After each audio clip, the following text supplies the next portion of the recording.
Breaking news, the U.S. Senate will attempt to ban the Biden employer mandate this week. Keeping you informed and engaged, now more than ever. This is Sekulow. We want to hear from you. Share and post your comments or call 1-800-684-3110.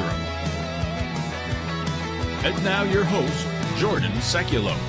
Welcome to Sekulow. We are going to take your calls to 1-800-684-3110. Got a couple of guests on this first half hour of the broadcast. Second half hour, we'll be able to get to more of your phone calls. This comes as there's some breaking news here. The Senate is set to vote on a bill barring the Biden federal vaccine mandate for employers, and it's likely to pass. This is under a special rule that allows the Senate to operate through the Congressional Review Act, where they can pass a resolution of disapproval that they don't support this mandate. And, of course, ultimately, the House and the Senate combine. Now, I think getting that through the House would be much more difficult, but the Senate doing it sends a clear message as well that the funding to actually carry this out would be in jeopardy. Because if Senator Manchin, who is a key vote on all these issues, all you need is one Democrat, if you've got the 50 Republicans, you can't fund.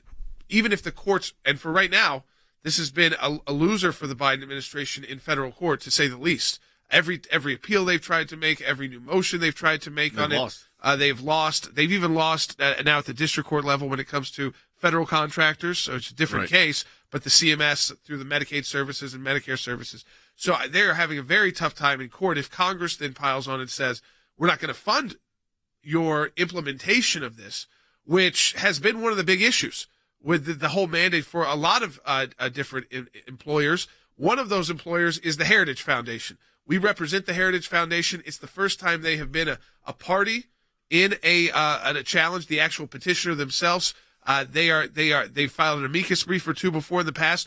Their new president is going to be joining us live on the broadcast to discuss the case as well, why Heritage decided for the first time to take a stand. And also the Sixth Circuit Court of Appeals. Now, this is dealing with the OSHA, the Occupational Safety and Health Administration's implementation of the mandate that President Biden put forward. The problem with that is constitutionally, it's not only suspect, but constitutionally it doesn't work. I mean, OSHA said that themselves. I mean, the Occupational Safety and Health Administration said they can't do it.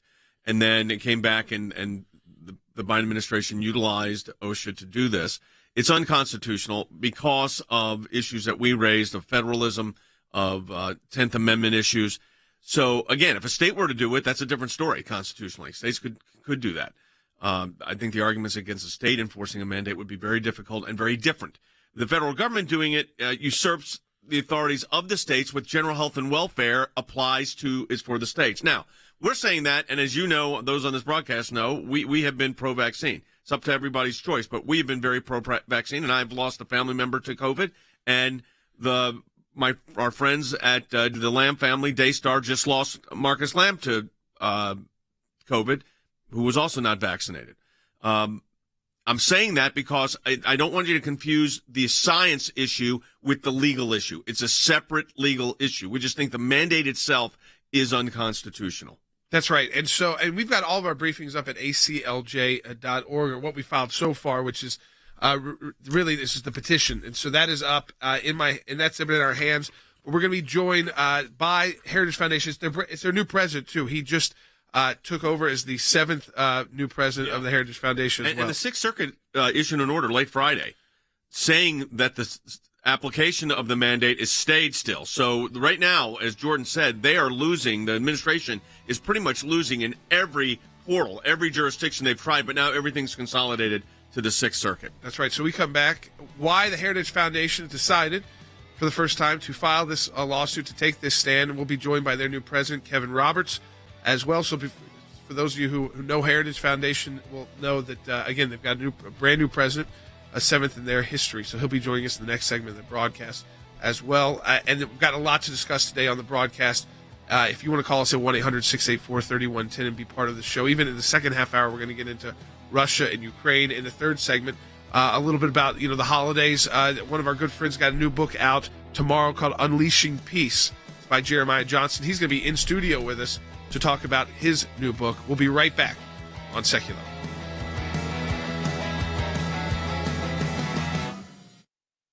Thanks to your support of the ACLJ, we have had many victories. The report is coming out. It shows that not only did Tea Party groups get more scrutiny, but so did a host of other conservative groups. It was something that no one could believe our government was even capable of doing, and now they were admitting it. It's one of the most significant wins in the ACLJ's history. To take on the IRS and win, for the ACLJ, life has always been a top issue. Barbara, I am here at this site because there are thousands of people and millions across America that say abortion's murder. When you're fighting for the life of the unborn, you're on the right side of history, you're on the right side of law. These are young people in their 20s and 30s that are doing this, are fighting for life to beat back the abortion juggernaut. It's very important that we remain hopeful that the courts that the Trump administration was able to impact will give us good rulings that are based in law and sound reasoning. This is one of the social issues we're winning. There are historians that point out that religious persecution is at its highest level since the first 3 centuries when the Roman Empire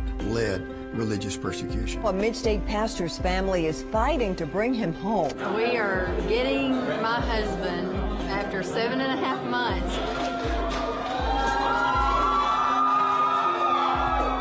Turkey should not get away with holding my father one more day. When Brunson was finally released, who meets him at the airport at 2:30 in the morning? Rick Brunell. I saw Pastor Brunson walk down the stairs of the plane. I was filled with emotion.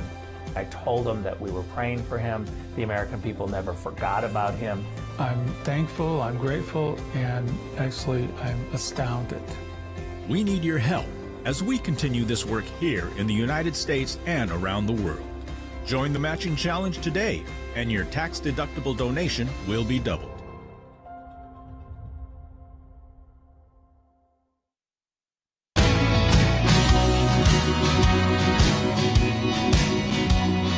Welcome back to Sekulow. It is great to be joined by Kevin Roberts. He's Dr. Kevin Roberts. He is the new president of the Heritage Foundation. The Heritage Foundation, really the foremost conservative think tank and when it comes to public policy in our country. It's an organization that ACLJ and our attorneys have worked with, our government affairs team have worked with. Been this for a long time. Very closely. I mean, a long time. So, Kevin, first let me say welcome to Sekulow and congratulations on your new position.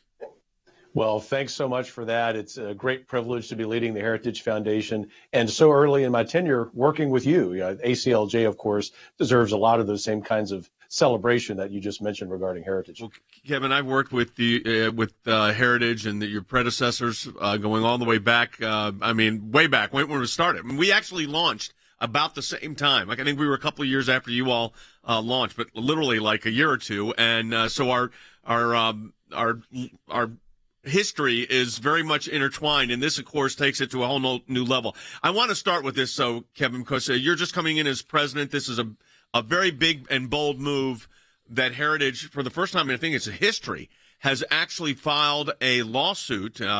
We are representing you, of course, which we're honored to do. But for you to take that action, and I know this was one of your first actions as president, was a very big move.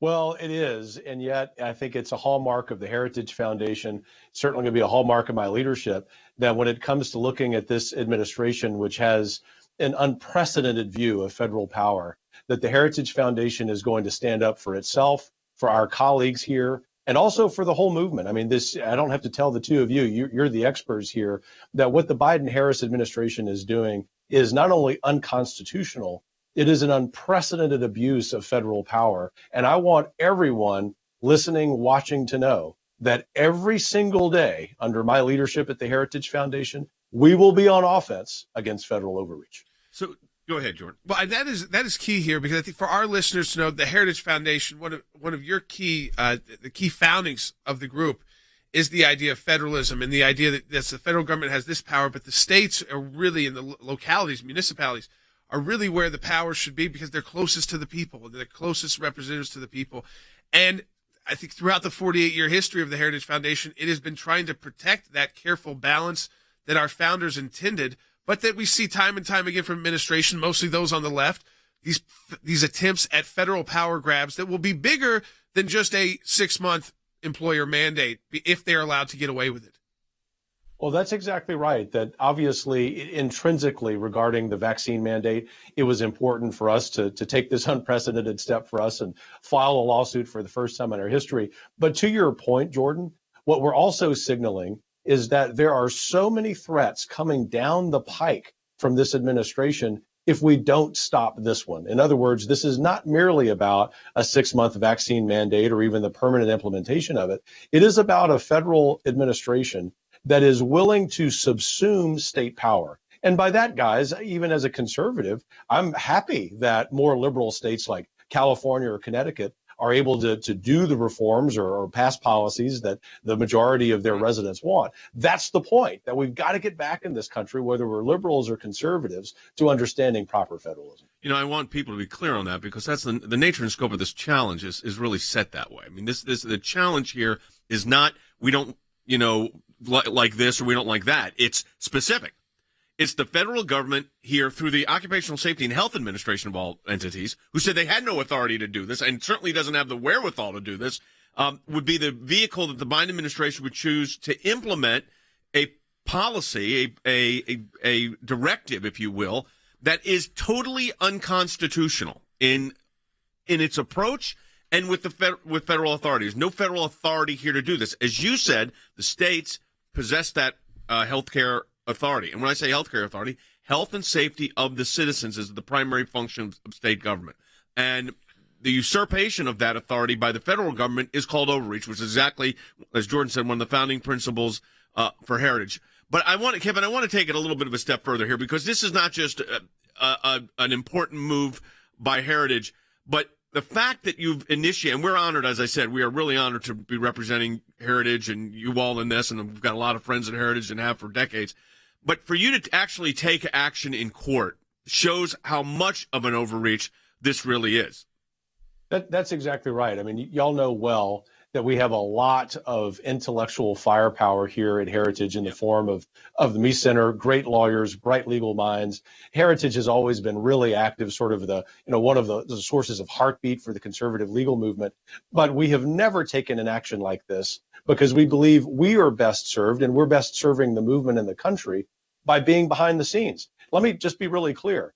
I would much prefer that we didn't have to file this lawsuit. I didn't wake up one day and say, oh man, it's a great day to file a lawsuit against the federal government. What I recognized was, and my colleagues recognized, our board unanimously recognized, in spite of that history of not filing lawsuits, is that we had to take a stand for ourselves, for the sacred relationship we have with our employees and their private health information, and most of all, for the future of America. That is not hyperbole, Jay, when I say that. Oh, right. The future of America depends upon the Heritage Foundation, the ACLJ, and by the way, we're honored that y'all are our counsel, to take stands on behalf of the proper relationship between the federal government and states, as well as on behalf of all of those rights that, if we go back to the founding of this country, we know that our states, before the federal government, protect.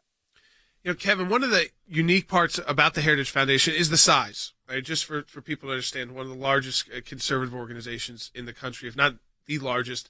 So you have a lot of employees. You just talked about that, the relationship. I think that you're talking on this broadcast, there's a lot of people here where this would impact, and it would put you as the employer and as the president and in this bizarre position where you've got to have people monitoring, and you're starting to hold on to health records of employees, and that's what we use insurance companies and things like that. So that's not part of the employee-employer relationship so directly. It is. This is all, and also the penalties that come along with this from the federal level are really draconian in nature.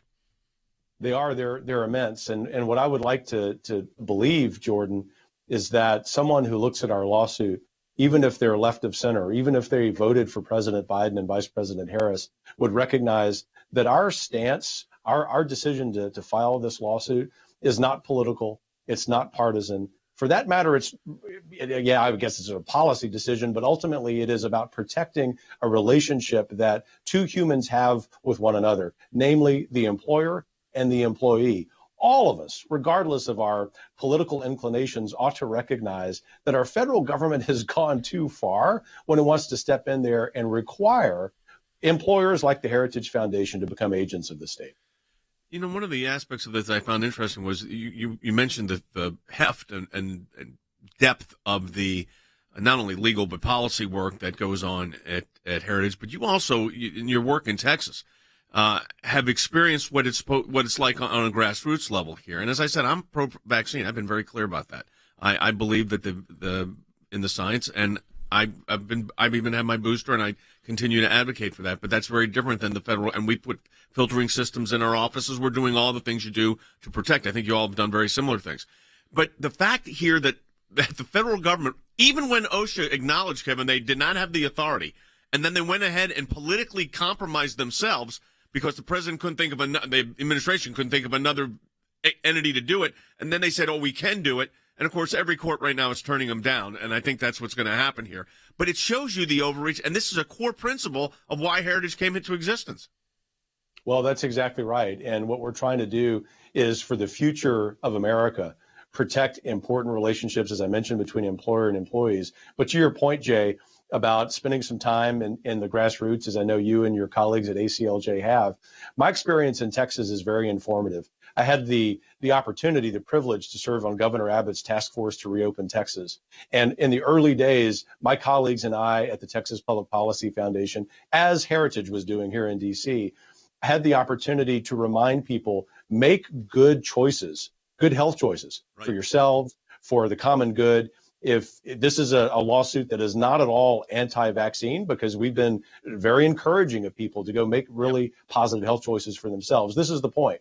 When we step outside the nation's capital, even those of us who are now headquartered here, we know what Americans are telling us, and whether they're employees or employers, they want to make those decisions for themselves. They do not want a draconian federal administration doing it for them. Kevin Roberts is the new president of the Heritage Foundation. As we said, we are honored to represent Heritage in this first effort by them to be the party in court.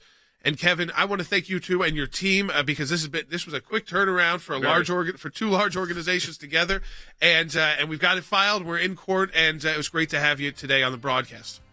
We're honored to have you as counsel. Thanks so much. Thank you, Kevin. Thanks, Kevin. And of course, folks, I don't think I have to tell you, but it's heritage.org to find out more. They're putting out a lot of great information too about their decision, so it kind of works together. You can go to aclj.org, you can find out about the actual legal briefing, but then at heritage.org, you'll see intertwined the ACLJ's work, but also that work of the Heritage team on the public policy side and how far back that goes, this position, and really how entrenched it is at Heritage. So again, it's heritage.org. I'm really looking forward to working with Kevin and the good people at Heritage over the years ahead. I think this is a very bright future for Heritage. I'm very excited about this. Yeah, we're about 2 blocks away from each other in Washington, D.C.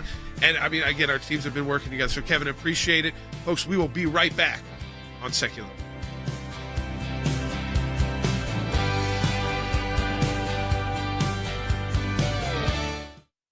When we see something, when we hear something, when we're concerned about an issue, we don't just talk about it. We do something about it. And that goes to our Government Accountability Project. The things that are important are knowing where to look and who to look at. What we're trying to do is get information that we, the people, are entitled to. We sort of call them puzzle pieces because we don't know which ones we're going to need in the long run. But you gather all the puzzle pieces together, and then you start to put them together to uncover the truth, really. The Freedom of Information Act, that's a statute that allows us to get information from the government. Starts with a letter from our offices in Washington to these agencies. And it says, give us this information on these topics.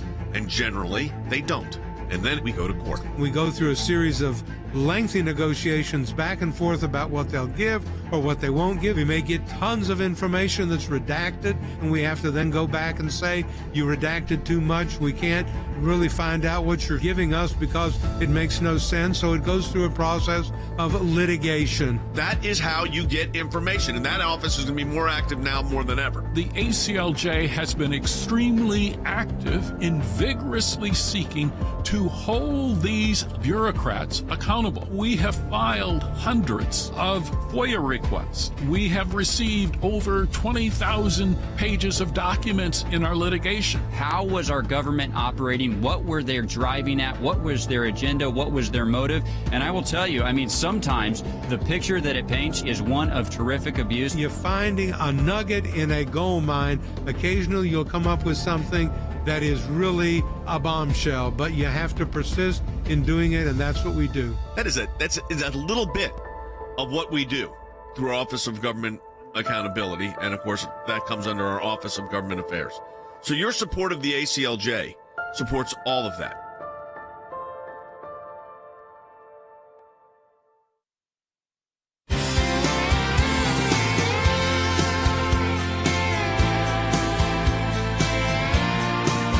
Sekulow, a good friend of ours, Jeremiah Johnson's in studio with us right now. He's got a brand new book out, his 10th book out, Unleashing Peace, Experiencing God's Shalom in Your Pursuit of Happiness. The book is out tomorrow, wherever books are sold. You can also go to ChristianThinkers.com to find out more, because he's also he's here with us because he's on a tour right now, and he'll continue that tour on the book. I want to go right to this, Jeremiah, because this is a time of year, and we're living in a couple of years where peace, finding that peace that comes through God, and that to try to feel that it can be difficult for people, even the people who are most faithful, because they're inundated with pandemics and crises, but yet they've also had to continue on. We've seen that. You had to push on, continue our work. Yep. We just had on the head of the Heritage Foundation because our work continues. Right. Though it's related to some of all of this.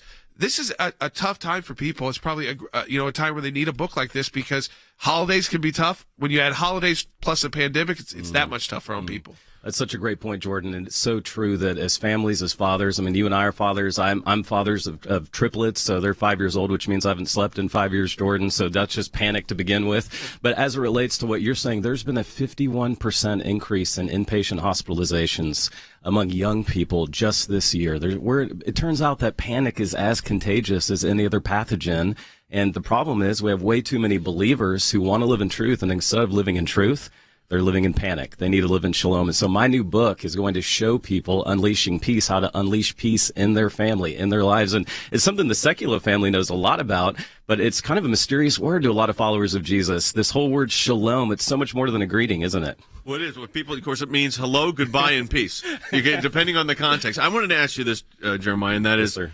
When did you start writing this book? Was it before the pandemic or during it? That is the great question, Jay. I started writing this book. We've been asked thousands of questions at our organization, Christian Thinkers Society. The number one question that I have been asked by Christians of all denominations here, Canada, and the United Kingdom is how we can respond to the mental health, the mental pain crisis. That's my number one question. So I started writing it before the pandemic, and as God would have it, this book is emerging as we, Lord willing, hopefully emerge from this pandemic. The book, again, it's Unleashing Peace, and I'm holding my hands out for those who are watching. Experiencing God's Shalom in Your Pursuit of Happiness. It's going to be out wherever books are sold. So wherever you purchase your books tomorrow on Tuesday, and again, if you in places like Amazon as well online. To learn about Jeremiah Two's tour in the country, you can go to ChristianThinkers.com. It's not again denominational. As you point out, you speak to all denominations, right. But you really come from a theological background and an apologetics background. So walk people through, because the word itself, right. Shalom or peace, it's used throughout the Bible. I think you said 550 times, right? But it's translated different ways throughout the time. And on top of that, I want to stress too the fact that I feel like people have, maybe during the pandemic, maybe because of how long it's lasted, but there was a time when people weren't talking about their mental health, and then it became something encouraged, and I think that's a good thing, because even in our churches, sometimes you can feel like that's kind of a taboo issue to talk about. Right. Christians don't gossip, they just share prayer requests, right? I mean, that's a huge problem. And I think that ACLJ in many ways personifies this whole notion that we can live in peace, we can flourish. It's that Hebrew term 550 times throughout scriptures, as you said, Jordan. We can live in peace, because when we live in peace, peace is always attached to Jesus Christ, who is truth. And so when we stand for truth, it doesn't mean that we don't fight our battles, but we can do so. We can fight any adversity with the peace, with the shalom of God.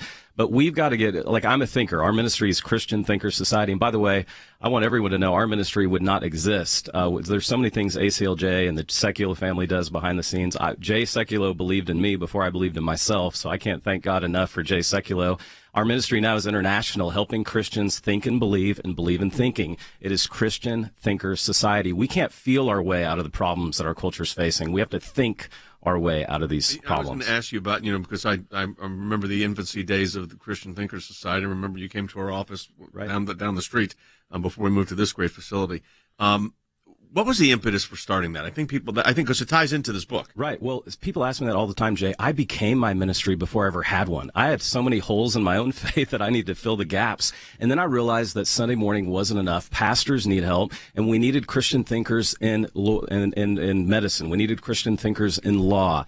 And so I feel like our ministry is filling a unique gap because we're church-centric. But Jay, through your leadership and people like your mentorship in my life, I've learned how to sit at that intersection of both the scholarly and the popular world. And here's the deal about Christianity. We're up against total secularism right now. That is our biggest competitor. And so Christians, if we're not thinkers, if we're not able to have a conversant faith, and right now the comment is shalom, we're not going to be successful sharing the greatest message, and that's the gospel one of of the peace. things I keep telling everybody, I've been doing this a long time. I've been practicing law for this will be 42 years coming up, and our ACLJ and its predecessor organizations have been around for 35 years. But look, there's generational shifts that come. Right. And the one of the troubling things has been that most of I hate to say this because I represent a lot of them and they're friends of mine. A lot of the ministry's generational shifts have not been so great. That's right. I'm not saying we pride ourselves on that, but I started thinking about that 10 years ago, which I think is how you do that. So seeing young people, when I say young people, because they're the same age as Jordan and Logan and my kids, taking the leadership of these issues and these organizations, I think is really great. I do want to encourage people to also get the book. Thank you. It's out tomorrow. So we all know how that works because we've all done books. So tomorrow is a really big day for Jeremiah here. So we want to encourage people, Amazon, and you got peace, but we want to make sure that you also have some sales. So we want to encourage people there. And that's so at ChristianThinkers.com to see, because you can also, people, if they want to bring you to their church. Absolutely. You're going out, and again, it's not a denominational thing. It breaks through all of that. What will people learn if they buy this book? They're going to learn the immediate steps. They're going to get past bumper sticker theology, past soundbite theology. We all need a plan for shalom in our life. Paul sums it up in Philippians 4:8 in 32 words. It's anchored by the word think, and he sums up how we can have a plan for shalom. All of us need it. We need it in our lives. We need it with God first, peace with God through Jesus Christ, but we need it in our families. And my book's going to guide you by the hand how to have peace and shalom right now, even in the midst of all the panic that's out there. Again, I'm going to hold it up again so everybody can see what the book looks like. So if you go online, and there it is on our screen for people who are watching the broadcast. If you're listening, though, again, Unleashing Peace, Jeremiah Johnston. And also, again, if you go to ChristianThinkers.com, if you're someone to listen to this, say, hey, I'd like to bring him to my church. That's, again, he's in studio with us because he was at a church yesterday. Final kind of question on this, too, is I know we've kind of talked about it a little bit, but the idea here that peace doesn't mean you're just chilled out and not engaged. Right. Paul in 2 Corinthians, the word trouble comes up 12 times. Jesus, John 16, in this world you're going to have trouble. The first place that shalom really pops up in the Bible, Jordan, is in Judges chapter 6. Gideon, he's somewhere he probably shouldn't be. God shows up and he says, Lord, if you're with me, why are all these problems happening in my life? He actually interrupts the Lord, and the Lord said, I will be with you. And he called that place in Judges 6, verse 24, the Lord is shalom. And here's the key, Jordan, and this is where I think ACLJ personifies shalom. He still had to go fight his battles, but he did so with the peace of God. So the Lord is shalom, and then he went and he fought the Midianites for truth. I want to encourage everybody. The book is called Unleashing Peace. I think we've got it up on the screen right now. Amazon, Barnes & Noble, wherever you buy your books, you can go to Christian Thinker Society's website. But buy this book, Unleashing Peace, Experiencing God's Shalom in Pursuit of Your Happiness, Jeremiah Johnston's book. Let me tell you, tomorrow's a big day for book sales. Every time there's a Tuesday in a week, and that's every week, there's a book sale. And this is an important one. We want to encourage you to get it. But, I think a lot of our listeners right now, as Jeremiah was talking about, young people who are experiencing the mental health crisis. It's real. It's in our churches, in our communities. And I think we could all benefit from more peace in our life and an understanding of how to get there as well. Jeremiah, I appreciate you being on with us. Love you guys. The book is Unleashing Peace, Experiencing God's Shalom in Your Pursuit of Happiness. You can get your copy, pre-order it today, buy it tomorrow. Here's what I want to say to our ACLJ members, or for those of you that enjoy watching this broadcast. Whether it is going after the deep state, whether it is litigation that we're engaged in, whether it is defending the persecuted church and getting individuals out of prison because of their faith in other countries, whether it's training lawyers to fight for religious liberty, not just here in the United States, but around the globe, whether it is producing a daily, 5 days a week, 1 hour live television and radio broadcast heard on thousands of radio stations, on TV platforms, on social media platforms. Your support of the ACLJ enables us to do all of this. We want to encourage you to support the work of the ACLJ. And when you do that, you're supporting our production teams, our videos, whether it's that kind of production and other things that we are working on. The ACLJ is front and center on this. We're in a matching challenge campaign. Any amount you donate, we get a matching gift for. Go to ACLJ.org. Keeping you informed and engaged, now more than ever. This is Sekulow. And now your host, Jordan Sekulow. Back to Sekulow. So again, a good friend of ours who was just in the studio with us, Jeremiah Johnson, his new book is out tomorrow, but I encourage everybody, Unleashing Peace. We know it's a time. Listen, if you're a supporter of the ACLJ, as you know, we've been same ACLJ throughout this pandemic in a time of crisis, but it's also, it impacts people at a personal level, an organizational level, yes, personal level, absolutely. And it's not something you have to be ashamed about and you can talk about, but also if you're looking for kind of a plan. That's why I thought it'd be great to have him on this, especially this season, which puts a lot of stress on everyone with the holidays. When you add a pandemic in, it's that much more stress, and one that's continued on. And it's impacting kids. It's impacting young people and families across the country. When people talk about that on radio shows and TV, that they're talking about real people who are experiencing kind of life-changing negative events. And because there's a lot of it can be difficult to find where's the way out. For everybody, and how to kind of process all of the information every single day. But again, I think it's a good compliment to our work and what we were talking about with Kevin from Heritage Foundation, which is that the work continues, and you've got to be able to adapt, but also to continue that battle. One of the things we got Wes Smith here I wanted to talk about, we're going to be talking about the lawsuit that we filed. We're going to be talking about some international things. But Wes, we just had on Jeremiah Johnson, the first half hour of the broadcast. His book is called, as Jordan said, Unleashing Peace. But, I was thinking about this as we were talking to Kevin with the Heritage Foundation about this lawsuit we filed against the mandate.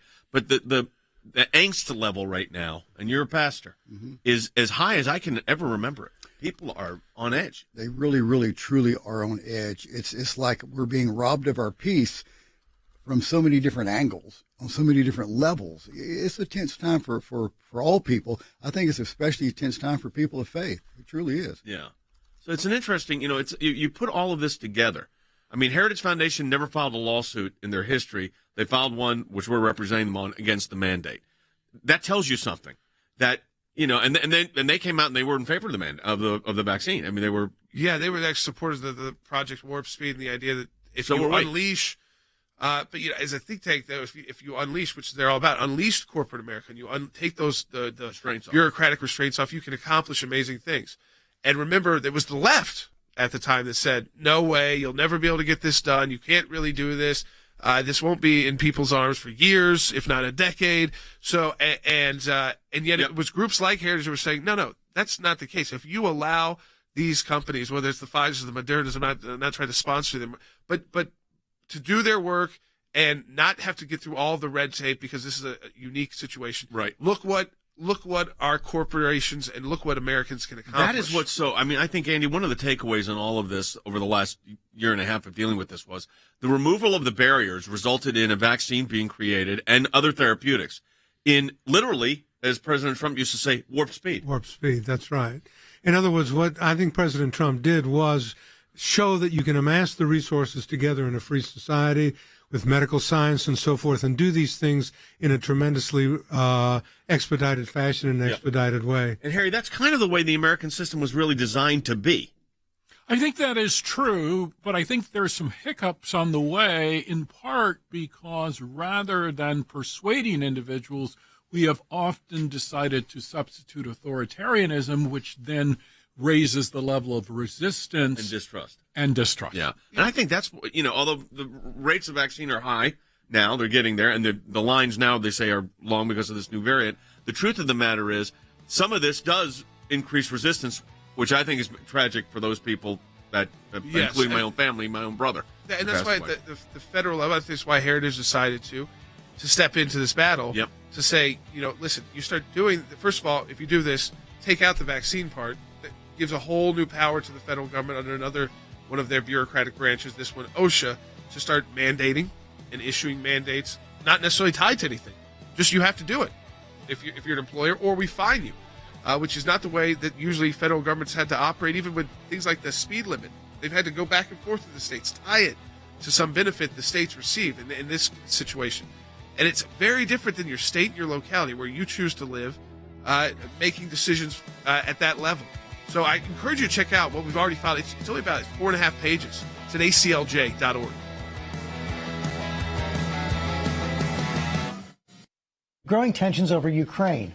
More than 100,000 Russian troops are massing near that country's border, sparking fears of an invasion. U.S. officials like Secretary Austin now warning this could be preparation for an actual attack into the Donbas region of eastern Ukraine. This is one of the most serious crises since the end of the Cold War. Tensions over Ukraine between Russia and America are higher than at any time since Russia seized control of parts of this country 7 years ago. Ukraine for him is important in his soul, if he has one. Now, as we know, President Biden doesn't think he has a soul. But if there is one, it's Ukraine has this attraction for him.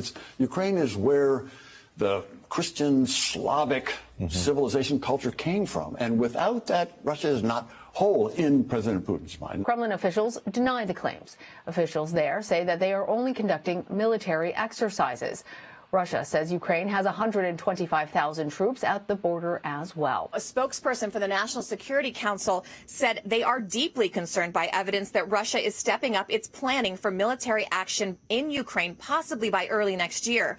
And an administration official tells CBS News Russia intends to mobilize twice the number of troops. Russia's dismissing the claims, accusing American officials of aggravating the situation, but it's also warning of a nightmare scenario of military confrontation. Ukraine can become the next Afghanistan for Russia if it chooses to move further. And it's up to us in the Congress to make clear that we are going to be diplomatic, political, and military partners with Ukraine. He does want to give the impression that he wants to invade. And you're right, too. He could provoke. He could cause a provocation that he would blame on the Ukrainians. But the other side of that, Chuck, is that it would be very bloody. The Ukrainian military is much stronger, better equipped, better trained, higher morale than it was 7.5 years ago. So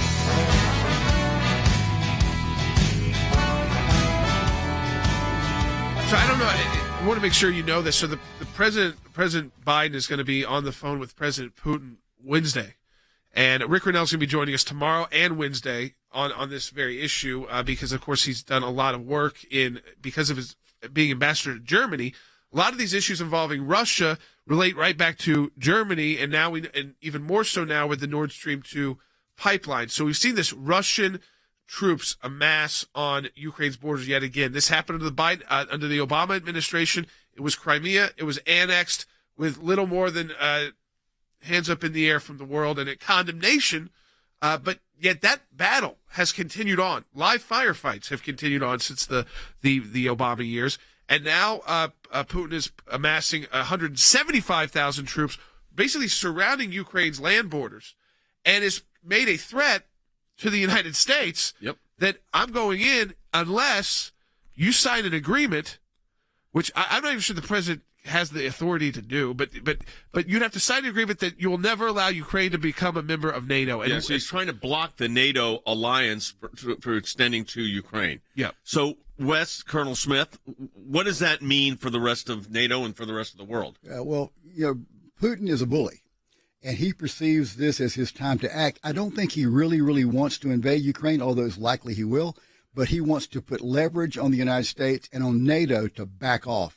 Because we've expanded NATO since the fall of the Soviet Union. He wants that to stop. But not only that, he's not only calling for some written guarantee that we will not expand NATO, as if the United States makes that call. The NATO alliance, they vote on who joins NATO. It's not just up to the United States. But he wants that assurance because we're influential. But not only that, he also wants in writing from President Biden that we will no longer do joint military exercises in Eastern Europe, and that we will not do joint military exercises with Ukraine and Georgia, as if President Putin gets to control the deployment of U.S. forces. But it is his attempt to bully. He perceives, I think, this is the time to act for a couple of reasons, Jay. One, he perceives Joe Biden as weak. Yep. He looks at what happened in Afghanistan, and he thinks he can get away with this. But also, because of President Biden's tacit approval of the Nord Stream 2 pipeline, Putin also realizes that he hasn't Europe over a barrel, that they need his gas and oil, and he can cut it off at some point if we continue to go through with this. The good news, if Biden would take advantage of it, is that the Nord Stream 2 pipeline is not a done deal yet. Yeah. And we could yank our tacit approval of this and really punish Russia in that way. But in the meantime, Putin is a bully, and he probably unless he gets his way, will invade Ukraine. And here's let's stop there for a moment. Yeah. Okay, the ramifications of the Russian government authorizing their military, Andy, you were just in our European Center for Law and Justice offices, to authorize the invasion of Ukraine would be a monumental shift, not only in government, but in threat. I mean, it would increase the angst level. I've said that a couple of times today for the rest of Europe.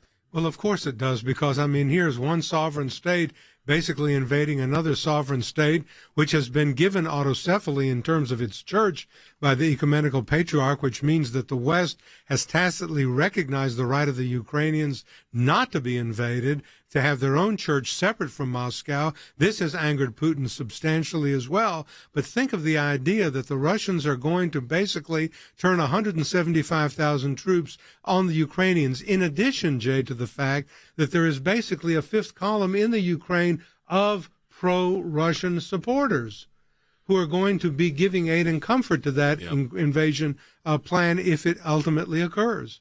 Yeah, it's not a clear-cut line of like all Ukrainians are opposed to Russia and Russia. So there's also the idea that internally, that you could put the pressure on the borders. You could also internally end up with a power change. Yep. And you put a different leader in there who might be pro-Kremlin, and it accomplishes effectively the same idea, or at least puts it on the path, because then they could start coming up with agreements to limit their authority and rejoin some kind of union with Russia. So people need to understand that there actually is, as you just mentioned, Jordan, there is within Ukraine a populace that is very pro-Russian, because that's where they came from. That's their language. That's their a lot of it's their faith. So, Harry, you've got this unique internal struggle going on here, which makes the whole Russia move even much more difficult globally. I think that is true, and so that provides a strong incentive for Mr. Putin to invade, or at least to threaten to invade. It's important to keep in mind that America faces an unprecedented low point in U.S. and Russian relations. So the question really becomes, will the U.S. pursue sanctions if Russia invades? My view is as follows.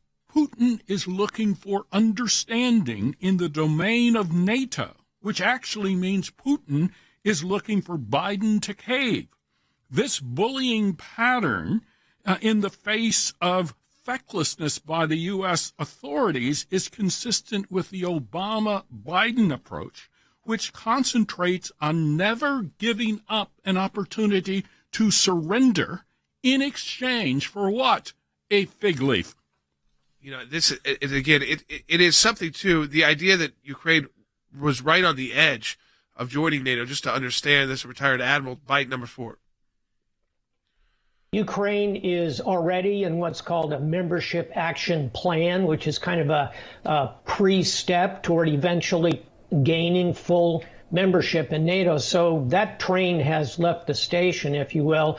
What Putin is trying to do is scare the Ukrainians into essentially pulling back from that process, doing everything he can to intimidate them.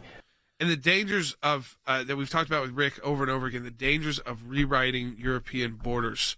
It can become, again, you can open that door and the door stays open, and you've got all these different, it can be ethnic, religious groups who have been able to live in peace since World War II, to an extent that we saw the fall of the Soviet Union, and now we're starting to see. I mean, this hasn't been like a cold conflict. This has been an active conflict since the Obama years.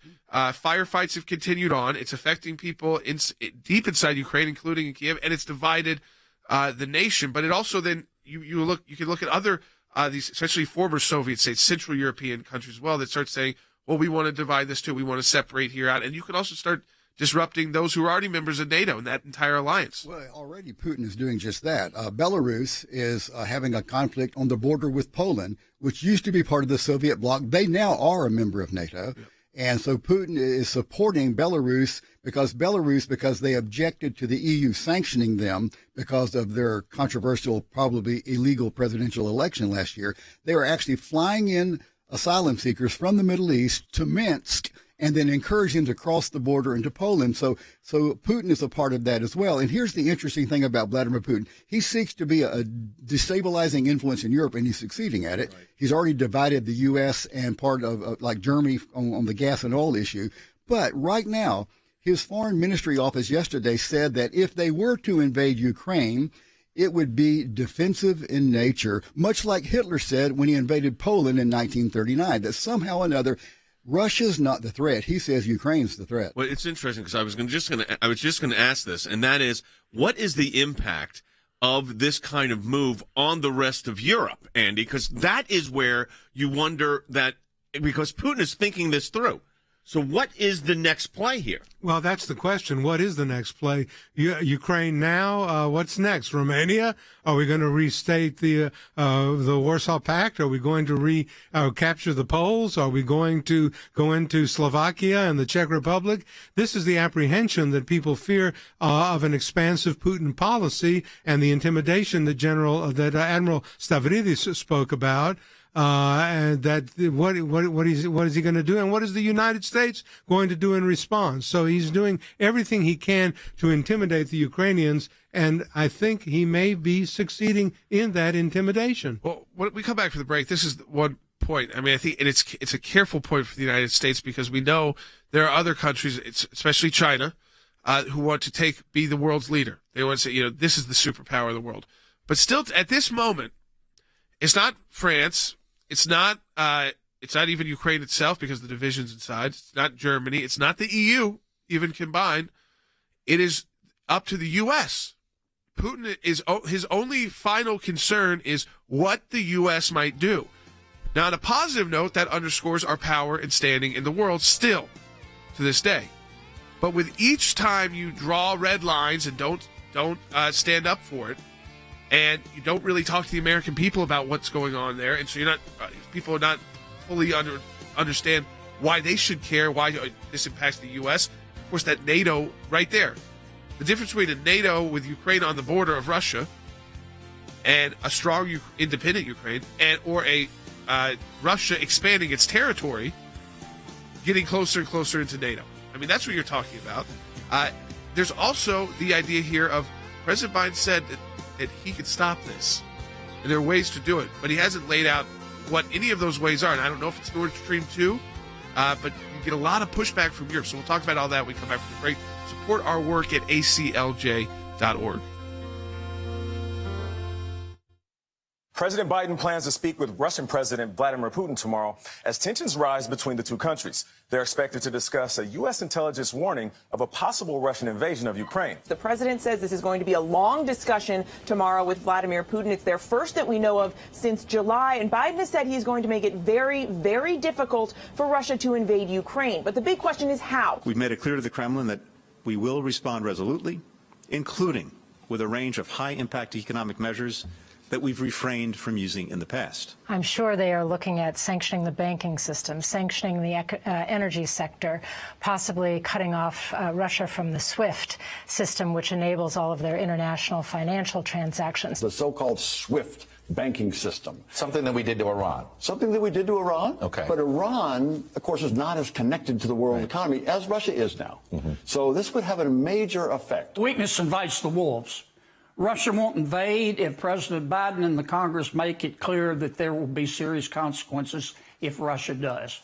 What the president needs to do tomorrow, is sanction the Nord Stream 2 pipeline. With all of our economic and military power, cannot do this alone if the Kremlin believes that they can ride out U.S. sanctions, and if they don't have to worry about sanctions coming from the European Union, from Germany, France. This is a huge European issue. So Biden not only needs to push Putin, Biden also needs to push all of the alliance, the European Union, in Europe as well, to contribute more to Ukraine's support. What the Kremlin fears is Ukraine getting too close to the West and NATO. And I think the question this morning is whether or not Putin really plans to put troops across the border into this part of Ukraine, or whether this is just a tough negotiating tactic to try and extract concessions ahead of that crucial video summit tomorrow.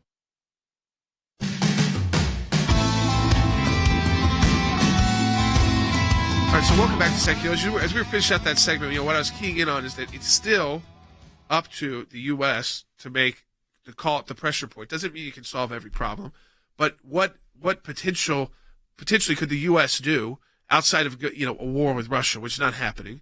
It's not going to be U.S. troops fighting Russian troops. So what other measures are in place? Now, the first one on everyone's list is the pipeline, Nord Stream 2. It's been divisive in Congress. Members of Congress, Ted Cruz has spoken out a lot about that. We've talked about a lot of this broadcast because Rick Grinnell was the former ambassador to Germany before he was at the DNI. And what he'll play, that unique role is that we're not hearing much out of Western Europe, and that's because they've made financial deals with the Russians, so they don't want to get involved. I mean, they might say they don't support it, this idea. They don't like the idea of the invasion of Ukraine, but it's whether or not even the NATO would be able to act unilaterally, even though it should be able to. But Wes, you have put together kind of points for people, because I think that's always important when you talk about these issues with this phone call that's going to be happening on Wednesday. And we're going to get into this more, but that there are things, there is power at President Biden's disposal he can utilize that would deter, or at least try and deter Putin's aggression. And I think if Putin thought that President Biden were serious, it would deter him, because there are things like, of course, the Nord Stream pipeline. We could go back and oppose that again. It's not completed yet. If we would free up our own energy resources in the United States, we could sell Europe gas and oil ourselves. But not only that, right now we have sanctions against some of the oligarchs in Russia because of the invasion of Crimea. Sanction Russia completely. Remove Russia. We held this threat over Turkey when Pastor Brunson was being held, and that is remove Russia from the international financial banking system, which we can actually do that. It would cripple Russia's economy. It would cripple Putin's personal wealth. But that's the kind of thing we could do in addition to the pipeline. We could also, expedite Ukraine's request to be a part of NATO. Instead of backing away, which Putin is demanding our troops on the eastern part of Europe, put more U.S. troops and other allied troops in Eastern Europe. We can take a strong stand. It would get Putin's attention, but you have to be frank. You have to be in his face.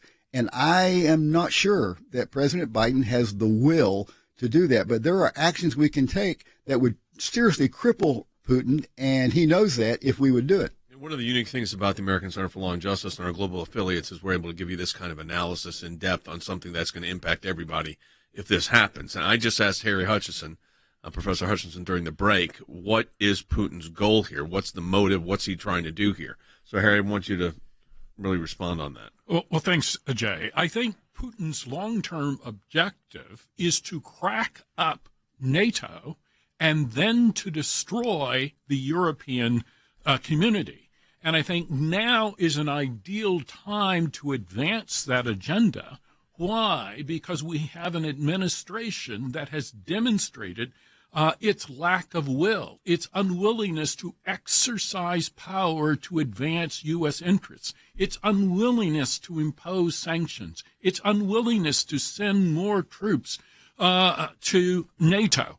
And so if you combine that with the Afghanistan disaster, the withdrawal, the fact that there are still Americans being held essentially captive in Afghanistan, if you combine that also with our response to Chinese aggression, I think if I were an advisor to Putin and he has this particular objective in mind, this could be a fantastic time to move forward. Yeah, which would be dangerous, I think, since a very dangerous precedent. But I got to explain something to you. I'm going to have Andy do this. Ukraine is very unique, and, separation of church and state does not exist there. No. So the fact is there are loyalists within Ukraine to Moscow. We've said that before, so you have to understand the complicated nature of this history. Oh, that's exactly right, Jay. And if you look at the history, the Russians, were Christianized in the year 988 by apostles and missionaries sent from Constantinople, Cyril and Methodius, to where? They sent them to Kiev in what is now the Ukraine. Yeah. And Prince Vladimir was looking for a faith for his people, and he decided on Orthodoxy instead of Catholicism. And he sent contingents of people to both Constantinople and Rome and Constantinople impressed him rather more than Rome, and they came to Kiev in the Ukraine and baptized his people in mass baptisms. So Putin's got a historical argument for the legitimacy of saying Ukraine is the heart of Russia and our Christianity, and that's the argument that he is pushing. And believe me, we may not see that or understand that in the United States, but it's so very much a part of this. But how dangerous, Wes, quickly, is this move of Putin's with the world saying don't do it, and he does it anyways, if he does? Danger to him? Danger to the rest of the world? Well, yeah, it could be very destabilizing to the world, but unfortunately, probably not as destabilizing as we might wish it would be for the whole situation, or would not happen, because Putin is banking on the fact that if he does this, that there will be no action by the Western world. And what would really, really make this more complicated is somehow there's a coordination between China and Russia, so that at the same time that Putin invades Ukraine, China invades Taiwan, and meanwhile Iran is getting ready to have a nuclear weapon. I mean, the world is on the brink of some unprecedented unrest and threat. And so to answer your question, Jay, yeah, it would add to the threat we already face, both from Taiwan's aggression and from Iran. Yeah, I think this is a major story. And the deal is this, that we've heard from Tony Blinken, our Secretary of State. This is what he said. I think this underscores what we were talking about with Wes, we were talking about with Harry, we were talking about with Andy, the idea of what's on the option, the table for President Biden, other than U.S. military action, which is not really on the table. Take a listen, Bite 25. We've made it clear to the Kremlin that we will respond resolutely, including with a range of high-impact economic measures that we've refrained from using in the past. I think that's what we've been talking about, is the idea. Now, if you draw the line and say, if you do this, we will remove you from U.S. banking. The U.S. can do that unilaterally. We don't need the world. The world might be upset about that because of other interests, but you have to be willing to do it. Because we saw it at a much smaller scale. President Obama drawing the line in the sand, red line in Syria with chemical weapons, and then being unwilling to act on that, not taking a step when they were used. And then these dictators or authoritarians say, okay, these threats, they're meaningless threats. They're just to talk to their own audience. They're not going to really do that to us. Yeah, part of what Biden needs to make clear is that we have not only the capability to punish Russia if they do this, he must convince Putin that he also has the willingness to punish Russia, and that's the key question. Yeah, and I don't, Harry, really quick here with less than a minute to go. Is that possible? I think that's a difficult sell. And so I think it's important to distinguish between first-order effects and second-order effects. So if the United States responds with economic sanctions on Russia, then the question becomes, what will Putin do next? And I think he would be prepared to hold Europe hostage to a very cold winter by shutting off and you were just, gas. And Andy, you were just at our European Senate Law Justice in Strasbourg. You said it's not getting the attention that it probably needs to be getting. It needs to be getting a lot more attention, but they're more interested in talking about the French sending over migrants from Dunkirk into the cliffs of Dover, and whether or not the Belarus and the Poles migrant situation should be clarified rather than a shift in global politics. Rather than a shift in the balance of power in Europe. Yep. All right, folks, we're going to be, again, covering this extensively with Rick Rennell, because President Biden, President Putin, they're going to be speaking Wednesday. So we'll get into this again and the impact it will have. Support our work. It's a matching challenge month of December. Double the impact your donation at aclj.org. We'll talk to you tomorrow.